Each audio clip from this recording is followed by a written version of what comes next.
ça montre que le peuple sénégalais tient à sa démocratie. Ça montre on ne peut pas nous faire croire autre chose, parce que le Sénégal est un peuple de paix, mais pas de justice, pas de paix. On ne peut pas prôner la paix. C'est impossible, ça ne colle pas.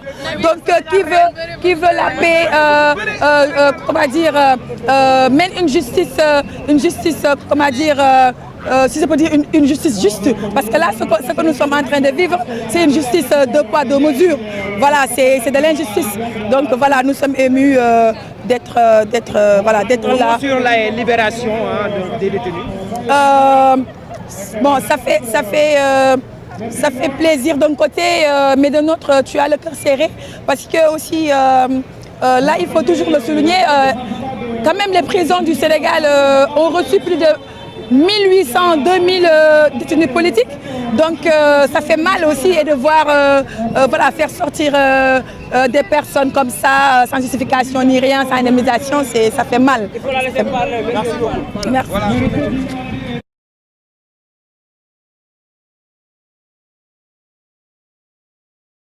National pour la couverture de cet événement pour les nombreux Sénégalais qui sont restés.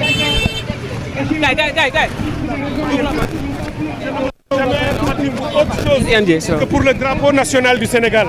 Tous mes combats ont été des combats d'avant-garde. C'était des combats pour la démocratie, pour l'état de droit et pour la citoyenneté. C'est ce qui m'a toujours motivé. Et donc, évidemment, pour un combat comme celui-ci, il faudra venir, et j'appelle tous les patriotes du Sénégal, les citoyens et les démocrates, les républicains du Sénégal à faire face, à venir dans un mouvement comme celui-là, à s'organiser, à organiser les résistances pour préserver notre démocratie et notre état de droit. Il ne s'agit pas d'un moment politique. Les acteurs politiques ont fait leur moment. Le président de la République a un rôle à jouer. La société civile doit faire aussi ce qu'il a à faire. Aujourd'hui, nous sommes dans le temps du peuple sénégalais. Le peuple est le seul souverain. Le moment est venu de donner au peuple sénégalais ce qui lui appartient. C'est-à-dire un temps pour aller à une campagne électorale, écouter et analyser des offres politiques, analyser et écouter et examiner des trajectoires et des parcours de leaders politiques et sur cette base, choisir le leader qu'ils estiment le plus apte, le meilleur pour conduire les destinées de ce pays et le choisir et en faire leur président. C'est de cela qu'il s'agit. Il faut donner à ce peuple la possibilité de préserver cette démocratie si chèrement acquise. La démocratie sénégalaise n'était pas parfaite, c'est vrai, mais elle existait quand même. Nous ne laisserons pas Macky Sall nous laisser en héritage. Seul héritage, une démocratie à genoux et à terre. Il faut qu'il parte, mais qu'il nous laisse un pays entier. C'est de cela qu'il s'agit. Voilà la raison de notre présence ici. Merci beaucoup. waaw bés yi daal man ñaanuma yàlla mu jeex parce que lii mooy taaru démocratie lii mooy taaru réew askan dafa am dignité gis nga réew comme nit la mel am réew dafa mel ni doomu aadama dafa am dignité bu mu war a préserver dafa am honneur bu mu war a préserver dafa am réputation bu mu war a préserver Sénégal ñëpp nawoon nañu ci àddina ci suñu raaya ci suñu taxawaay ak suñu jom bu ñu toogee nag ba mu njiit ñëw jéem ñoo noot teg ñu lu dul dëgg foog ni mën naa toog suñu kaw di ñu salfaañe di suñu àq mu salfaañe ko bu ñu toogee ni yàcc yëngatuwuñu xeexuñu loolu day mel ni ñun duñu ay gor duñu am jom tey bu ñu gisee drapeau bi génn fépp ay milliers de jeunes génn ay góor génn ay maire génn ay maam sax génn wane na ne réew mi du daanu mukk parce que am na ñu koy xeexle am na ñu gëm honneur ak dignité am na ñu dese ay valeur ba nga xam ne tey lii moo ma wan ni bu ay noon jóge woon bitim réew pour ñëw fii ci Sénégal pour daan ñu dina am ñuy taxaw xeexal réew mi drapeau bi wane na ko donc loolu rek mooy li ñu fi indi tey Ousmane Sonko saa yu may wax loolaay njëkk a wax bés bu ne ma wax ko Macky Sall dafa jàpp Ousmane Sonko ci lu dul dëgg ndax ragaloon bés bu mel nii bañoon Ousmane Sonko am dem élection ndax xam na ni Ousmane Sonko xale yi mag ñi réew mi moom moo nekk seen xol mu xam ne bu demee élection daan ko mu ragal ko jàpp ko tooñ ko tuumaal ko tëj ko ci kaso bi ci lu dul dëgg waaye loolu terewul élection am yàlla wan na ko ni jàpp Ousmane Sonko tëj ko terewul élection am donc na bàyyi Ousmane Sonko mu génn ñi mu doon wax Ousmane Sonko mooy indi fitna ci réew mi jàpp nañ ko tëj ko waa réew mi nekk ci biti donc kooku nekkatul Ousmane Sonko ma koy wax dans les meilleurs délais te loolu du condition du négociation du dialogue waru ko faa jàpp na ko bàyyi libéré ko Ousmane Sonko génn na bàyyi Diomaye Faye Bassirou Diomaye Faye candidat la fépp fu mu def interview wax naa ko li ñu ko jàppee du dëgg caaxaan la amuñu dara luñ koy toppee conseil constitutionnel validé ko na ko bàyyi mu ñëw fii def campagne électorale bu dee sénégalais yi moom la ñu tànn ñu xam ne moom la parce que askan wi mooy tànn ku ko neex loolu toppatoowuñu nit ki fu mu jaar ak nu mu mel ak loolu Sénégal rek moo koy décidé Macky Sall.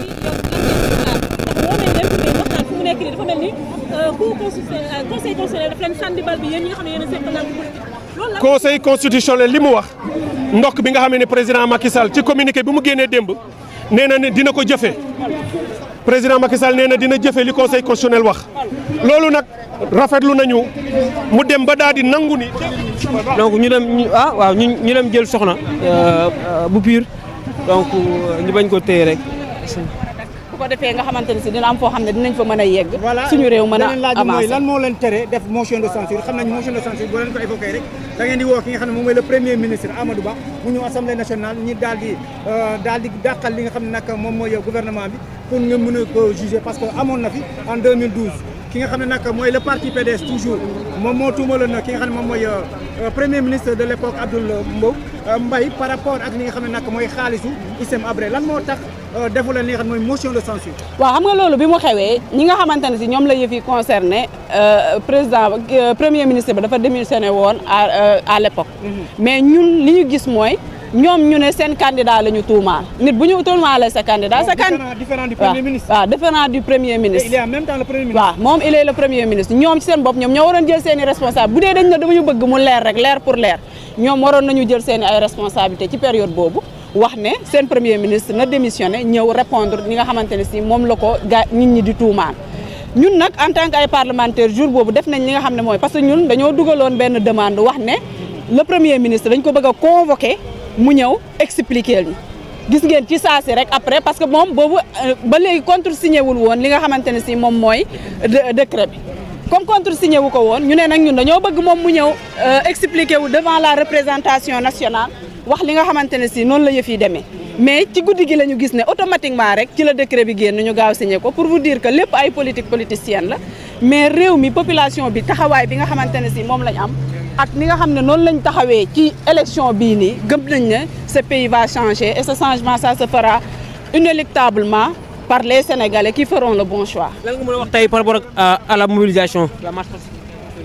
waaw marche pacifique bi lu ñuy rafetlu la parce que dañu woote jàmm dañu woote li nga xamante ne si moom mooy wax ci li nga xam ne mooy suñu réew naka lay doxee ci wàllu démocratie ci wàllu état de droit ñu gis ne la population est sortie massivement parti politique société civile ñeneen ñëpp kenn ku nekk génn nga pour ñëw wax li nga xam ne moom moo la métti ci sa réew bu ko defee ñu pousser les autorités ñu def li nga xam ne mooy seen liggéey parce que élection la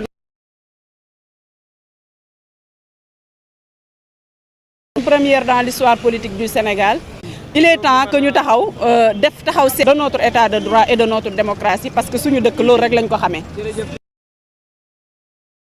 Fallou jëlal ma li nga xam ne moom mooy image bi nii c'est l'histoire qui parle.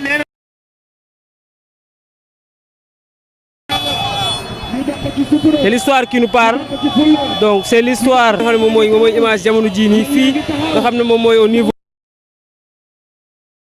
nga xam ne ci taarixu réew mi duñ ko fàtte fii nga xam ne moom mooy Liberté 6 qui flotte de partout de haut en bas ngeen dégg également ñoom Gabriel Kane ak ñu ni mel ñëpp def nañ teew ñëw fi nga xam ne moom moo si réew mi lañ màggee te réew mi jamono ji moom moo laaj lu ni mel ñëpp bàyyi li nga xam ne moom mooy seen yitte yu fi nekk ñu jox leen suñu micro ñuy wax seen i kaddu si li nga xam ne moom mooy réew mi reñe fii nga xam ne moom mooy Fallou kay jël woy et ma nation et ma famille qui se trouve être le peuple sénégalais et je représente toutes les mamans absentes de cette marche. marche keroog dañu jël suñu disposition dem waxtaan ak préfet ba ñu déggoo ci itinéraire tey ñu bëggoon wax ne kontaan nañu surtout taxawaayu jigéen yi gis ngeen fi ay yaay ay doom ñëpp ñoo ànd di wax ne oui pour le respect de la constitution oui pour le maintien du calendrier électoral donc loolu kontaan nañ ci di jaajëfal vraiment conseil constitutionnel ndigal bi ñu kontaan ci bu baax a baax waaw ñu ngi rafetlu conseil constitutionnel décision bi nga xam ne décision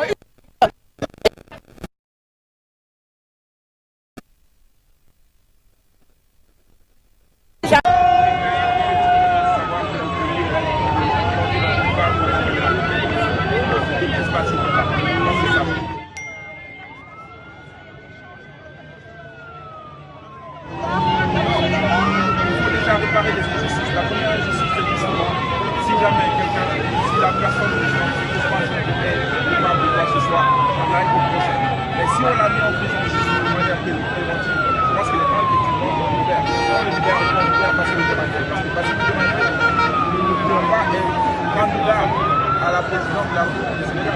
Donc comment ça va se passer? Un candidat de la République à la présidence à se retrouver en prison. Comment est-ce qu'il va faire sa campagne électorale? Donc comment ça va se passer si le jour des élections, Bassirou Diomaye Faye est élu président de la République? On va aller le chercher en prison pour le mettre au palais. Donc je pense que ça crée des situations assez complexes. Il faut les libérer, il faut décrire la situation et justement on va résoudre les patients et d'avoir de nouvelles violences.